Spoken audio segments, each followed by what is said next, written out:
सोमवार का अवसर, चतुर्दशी तिथि, और उस दिन बुद्ध महाराज परिवर्तन की तरफ जा रहे हैं, बृहस्पति के नक्षत्र में प्रवेश करने का योग बना रहे हैं। और ऐसे में चिंतन ज़्यादा होता दिखाई दे रहा है, अननेसेसरी का चिंतन, बेकार का चिंतन, जो कहीं ना कहीं आपके मनोमस्तिष्क में वीतरागिता उत्पन्न करता दिखाई देगा। तो ऐसे बेकार के चिंता से आपको हटाना करेगा अपने मन को। लगेगा आपको चिंतन कर रहे हैं, लेकिन अननेसेसरी कुछ दिन आपके मनोमस्तिष्क में बेकार के चिंतन बहुत होते दिखाई देंगे।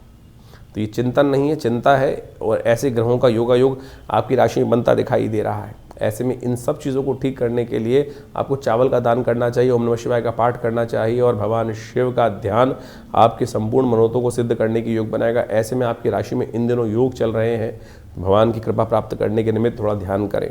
17 तारीख का दिन मंगलवार का अवसर है, अमावस्या तिथि है, और आपकी राशि में इस वक्त ग्रहों का परिवर्तन करके एक ऐसा योग बनने जा रहा है जो आपकी राशि में कहीं ना कहीं आपके लिए लाभ के रास्ते खुलता दिखाई दे रहा है। ये लाभ के रास्ते आपके लिए थोड़ी मेहनत ज़्यादा कराएंगे, और विशेष तौर पर आपकी राशि के दृष्टिकोण से आप जितनी बुजुर्गों की सेवा करेंगे, बुजुर्गों का आशीर्वाद लेंगे, उतना आपके लिए खासतौर पे ग्रह दिखाते हैं उतना लाभ आपको मिल सकता है। और जितनी बड़े बुजुर्गों की अवहेलना होगी उतना नुकसान आपकी राशि में बनता दिखाई दे रहा है। तो खासतौर पे ध्यान रखें कि बड़े बातों की, बड़े लोगों का विचार, बड़े लोगों का साथ किसी न किसी प्रकार से आपके साथ बना रहे, तो आपके लिए बहुत कल्याणकारी रास्ते अवश्य प्राप्त होने के योग बनेंगे।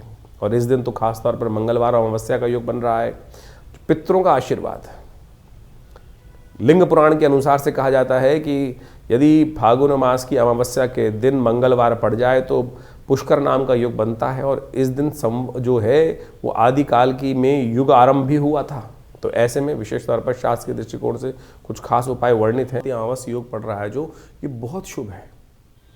फागुन मास की अमावस्या शास्त्र के दृष्टिकोण से कहा जाती है कि यदि मंगलवार को पड़ जाए तो ये कहीं ना कहीं बहुत सुंदर योग बनाती है। और इस योग के अंदर, शास्त्र के अंदर कहा जाता है कि उड़द की दाल और दही का दान करने से, उड़द की दाल और दही का, क्योंकि इस दिन युग भी आरंभ हुआ था।